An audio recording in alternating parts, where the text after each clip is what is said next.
Continuando con el curso, vamos a ver una breve historia de la albañilería. Bueno, es probable que la albañilería haya sido inventada por un nómada recolector de alimentos hace ya unos 15.000 años.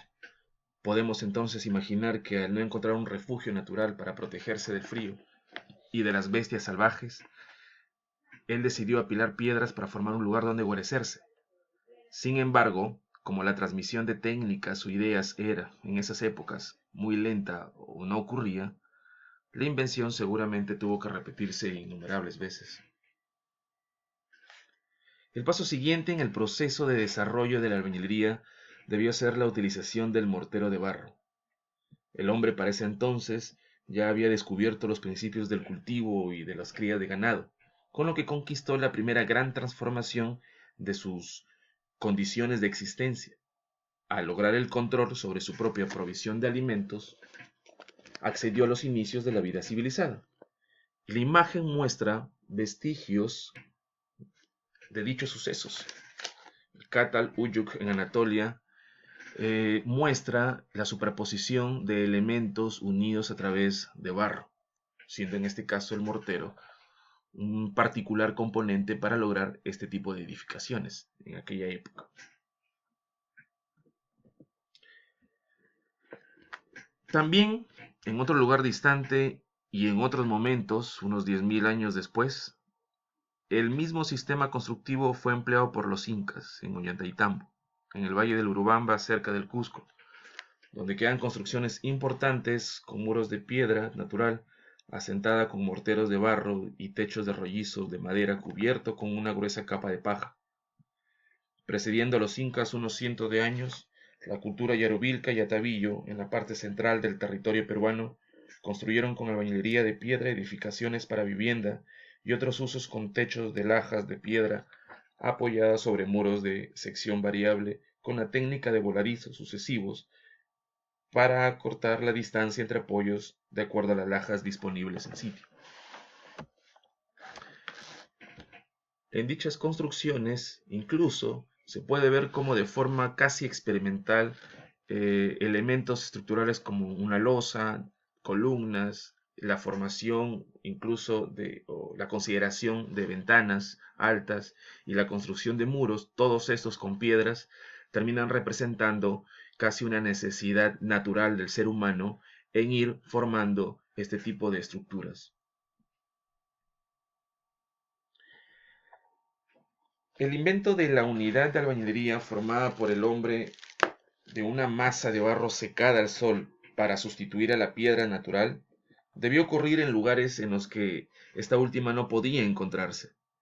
El vestigio más antiguo conocido de una unidad de albañilería se encontró al realizar excavaciones arqueológicas en Jericó, en el Medio Oriente, en el nivel correspondiente al Neolítico temprano. La unidad es una pieza de barro de la forma de un gran pan formada a mano y secada a sol. Su peso es de unos 15 kilogramos y en ella aún se notan las huellas de los dedos del hombre neolítico que la elaboró. Las unidades de barro formadas a mano se han encontrado en formas diversas y no siempre muy lógicas.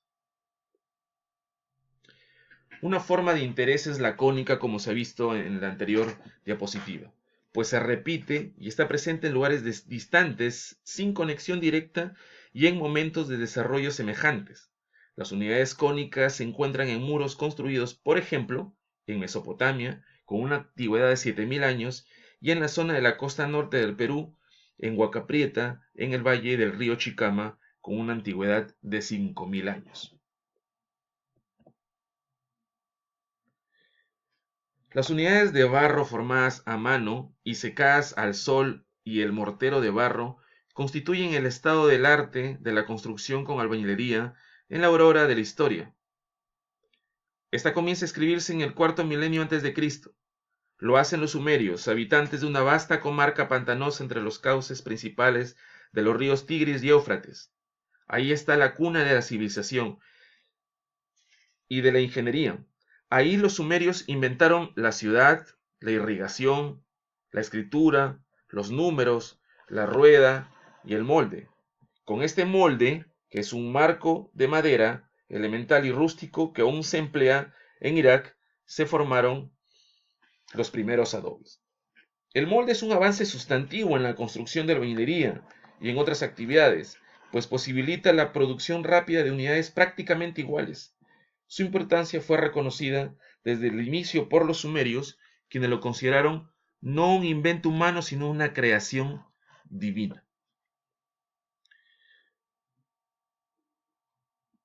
El adobe era y es fundamentalmente una masa de barro mezclada con paja a la cual se le da la forma de un paralelepípedo recto, colocada a presión dentro de un molde de madera para luego dejarla secar al sol, y precisamente con este insumo es que se muestran justamente una de las representativas construcciones mesopotámicas en la ciudad de Uruk.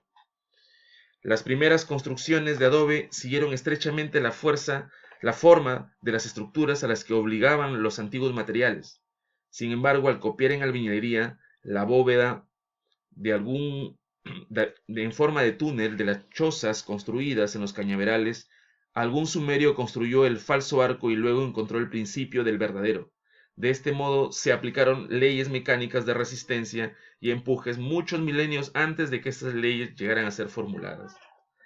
El primer gran templo de forma sumeria fue edificado en la ciudad de Uruk 2900 años antes de Cristo.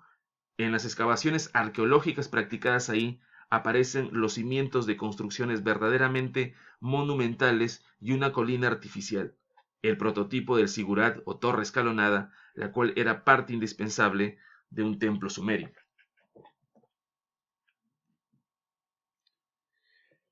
El adobe fue llevado al horno a principios del tercer milenio antes de Cristo para hacer ladrillo cerámico. Para hacer albañilería, el ladrillo era sentado con mortero de betún o alquitrán, que es una sustancia tan abundante en el suelo del Medio Oriente que llega a aparecer en su superficie, el cual se añadía arena.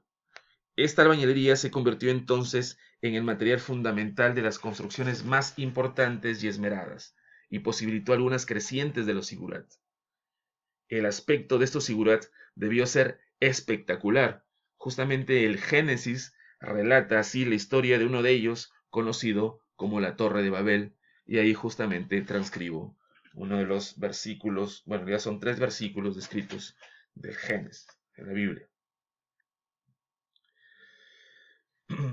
Enfocándonos en los babilonios, ¿no? En Babilonia, que era una de las grandes ciudades asirias, construida en el siglo VII, los ladrillos cerámicos tenían inscripciones en bajo relieve que relataban la construcción de la obra y nombraban a sus autores. En las obras más suntuosas, esos ladrillos eran esmaltados y formaban en alto relieve y en colores el león, el toro y el dragón, que actuaban de guardianes y protectores en algunos lugares de construcciones elevadas donde ocurrían grandes esfuerzos. El mortero era reforzado con fibras de caña, lo que procuraba a la albañilería una considerable resistencia a la tracción. La materia prima para la elaboración de unidades de albañilería siempre ha estado determinada por las formaciones y condiciones geológicas del lugar donde va a ser utilizada. El ladrillo cerámico se remonta a Sumeria porque ahí había abundante depósitos de arcilla, pero no rocas ni piedras. En Egipto, mientras tanto, y por la misma época, se pudo escoger y se prefirió para las grandes obras la roca traída de las montañas a lo largo del Nilo. Calizas, areniscas, granitos, basaltos y alabastro fueron explotados en las canteras estatales. Ahí los bloques eran desprendidos, perforando agujeros en los que luego se introducían cuñas metálicas. Una vez separados estos bloques, eran desbastados con ayuda de bolas y martillos de diorita para formar grandes monolitos que pesaban cientos de toneladas, como los usados en el núcleo de las pirámides.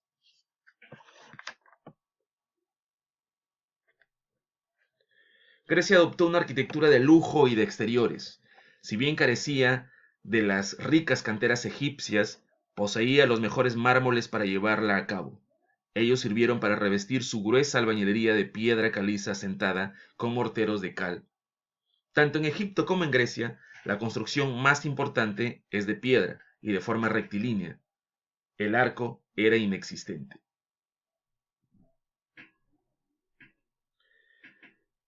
En algunas obras, Los romanos utilizaron piedra importada de las mejores canteras egipcias y mármol griego.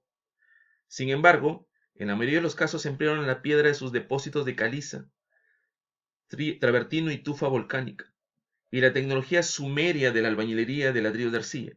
A esta tecnología aportaron una nueva racionalidad constructiva y la invención del mortero de cemento y del concreto. La nueva racionalidad consistió principalmente en el desarrollo de diferentes sistemas para la construcción de muros que eran más económicos y fáciles de levantar, particularmente empleando el nuevo mortero de cal al cual incorporaron, de acuerdo con el relato de Vitruvio, una clase de polvo que por causas naturales produce resultados asombrosos. El compuesto de tres sustancias, aglomerante hidráulico agregado grueso, descrito por Vitruvio, es lo que hoy llamamos concreto.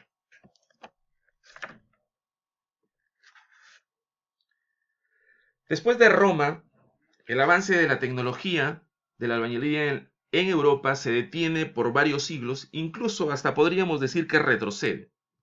Se deja de fabricar ladrillos, aunque se usan los de las obras romanas. Los morteros de cemento y el concreto en particular desaparecen totalmente y se pierde su tecnología. Esta es rescatada 13 siglos después por Smithson, el fundador de la ingeniería civil, quien en el año de 1756 reconoció la necesidad de usar una mezcla de cal y puzzolana italiana para la reconstrucción de algunas partes que estarían sumergidas por las mareas del tercer faro de Eddystone en Inglaterra.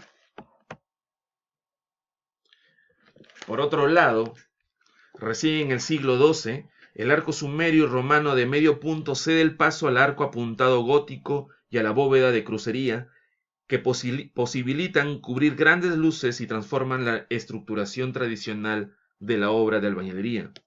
Se sustituyen así los gruesos muros laterales por muros esbeltos que pueden transmitir la carga lateral a través de ligerísimos arbotantes a los contrafuertes contrapesados con pináculos y la pequeña ventana románica por grandes ventanas. Se alcanza así una arquitectura de equilibrio tensional visible y de luz. En ella, el empleo de albañilería elaborada de unidades pequeñas de arcilla o piedra, asentadas con juntas gruesas de morteros elásticos de cal, proveía para este tipo de construcción la posibilidad de que la estructura modificara casi orgánicamente su geometría inicial para acomodarse a las líneas resultantes de las fuerzas generadas por cargas verticales y los empujes laterales. La albañilería fue importante en Europa occidental para controlar los desastrosos fuegos que crónicamente destruían sus ciudades. Por ejemplo, después del gran incendio de 1666, Londres dejó de ser una ciudad de madera para convertirse en una ciudad de albañilería exclusivamente para protegerse del fuego. Ya en 1620, Jacobo I, rey de Inglaterra, había proclamado una ordenanza que fijaba el espesor mínimo de los muros y primeros niveles en 2,5 espesores de ladrillo. Ella fue seguida en 1625 por otra ordenanza que especificaba las dimensiones del ladrillo estándar. Mientras tanto, la albañilería era aplicada en otras partes del mundo. La Gran Muralla China de 9 metros de alto tiene una gran parte de sus 2.400 kilómetros de largo construidos con ladrillos de arcilla y morteros de cal. Los árabes emplearon la albañilería en sus mezquitas y minaretes y desarrollaron una construcción masiva en sus espesores, delicadísima en sus cierres y detallada y que poseía muchas veces un increíble alarde geométrico. La revolución industrial comenzó en Inglaterra en el siglo XVIII y su primer efecto sobre la construcción fue extender la aplicación de la albañilería de ladrillos de arcilla gracias a la construcción de hornos industriales, de molinos, trituradoras y mezcladoras, acompañado justamente de otras máquinas con las que podía procesar la materia prima, extrusoras y prensas mecánicas para el formado de unidades.